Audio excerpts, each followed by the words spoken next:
Hi there, VO2 Max Productions here with another shoe review.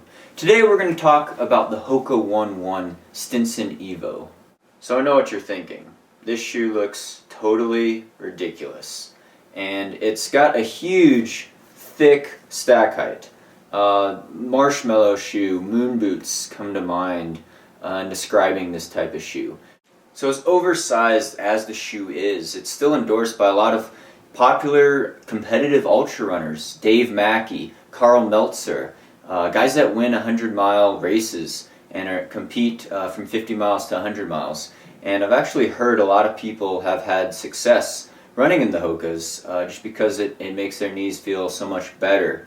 Maybe you ran a marathon and the next day you want to go out for another run because you're crazy, and if your quads are all beaten up, you know, this is going to give you quite a bit of energy return with each step. You feel like there's quite a bit of spring back because of all the cushioning, because it has so much EVA in it. But surprisingly, it is lightweight.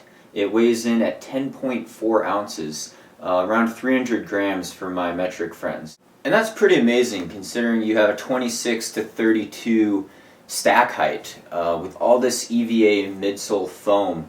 And it's actually 2.5 times most shoes with the EVA foam, but it's a really lightweight EVA, and that's part of the unique technology of the Hoka 1-1 shoes. And with the Stinson, you actually only have a 6mm offset between the front part of the shoe and the back, so you know it is a relatively low drop. It's just the stack height puts you up higher, so you know if you want to be taller, if you want to feel like you're on top of the world, this might be a good shoe for you.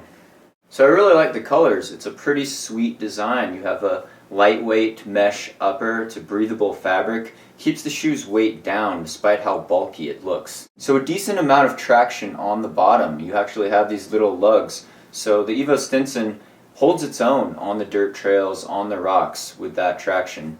And you could be out on the road or on the trails and feel comfortable. So the sizing with the Stinson Evo, pretty consistent with other brands. I usually wear a 10.5, and this is a 10.5. Also on the upper part of the shoe we have quick laces. You just adjust that and cinch them down. It's a lot like the Solomon Sense that I reviewed earlier.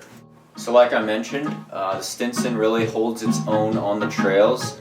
You get a little bit of traction on dirt and on the rocks, and really the shoe really shines on the downhills. If you're bombing down a road, bombing down a trail, and I usually have bad downhill running form, and my quads are buckling and it really hurts, you feel the impact force in your knees. This really saves you from that. You could just fly down hills, and that's part of the Hoka motto is time to fly. So on the downhills, shoe really shines. I wouldn't say it's real flexible when you're going up hills just because you have so much foam under your foot, but you know, for certain people with knee problems, maybe people getting into running, or people that just don't like the jarring impact force, this would be a good shoe. Thanks for watching, and stay tuned for more VO2 Max Productions.